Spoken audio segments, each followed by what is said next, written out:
Yes, please, behind you. Thank you. Thank you, President Trump.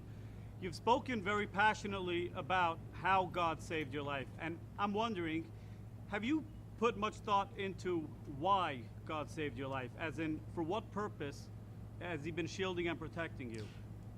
So, I don't know if you heard the question. You've spoken about God saving your life, that I've spoken passionately about it, and something happened because that was a miracle. I never looked that way. The audience was massive, and it was in front of me.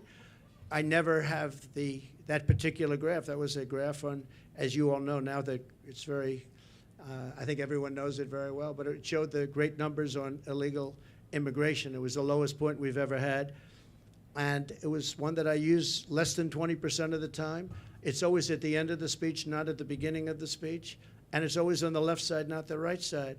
And yet, for some reason, I called it. It's not on a teleprompter. I do things largely without a teleprompter, frankly, because it's hard to hold an audience if you're going to go for an hour and a half or 2 hours reading a script. And I just talked about it, and I moved to my right, turned sharply to my right, ping. And if I didn't do that, I'm not here with you. So, yeah, God has something to do with it. It's a miracle, and God had something to do with it. And maybe it's we want to save the world. This world is going down.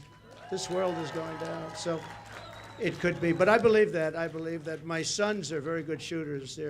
They're like scratch golfers, better, relatively speaking, with shooters, great shooters. And Eric and Don both told me from 130 yards. I said, well, that's pretty far away, isn't it? They said, no, that's like a 1-foot putt with, weapons like the one being used. Plus, he was a good shooter.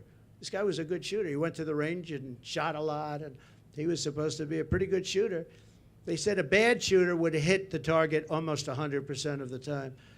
So something happened. And I have to say the Secret Service sniper did an amazing job. He had 5 seconds to find the target and hit the target, and he hit the target within, think of this, 5 seconds. And he was much further away because he was over here, and this other person was over there. So you have to give credit. And I have to also say about the Secret Service, when I was hit, I knew it because when I touched, there was blood pouring all over my hand. I said, I guess I know what that is. And I was going down for protection. And they were screaming, get down, get down. There was bullets. And those Secret Service guys were, and person, Kate, they were on top of me in a matter of, I think, 3 seconds. It was time dead. And bullets were coming out. I would hear the bullet. I didn't realize you could hear it, but now I know very well. Those bullets were going right over my head. They were there and very brave. There was nobody that said, I'm not going to be going there.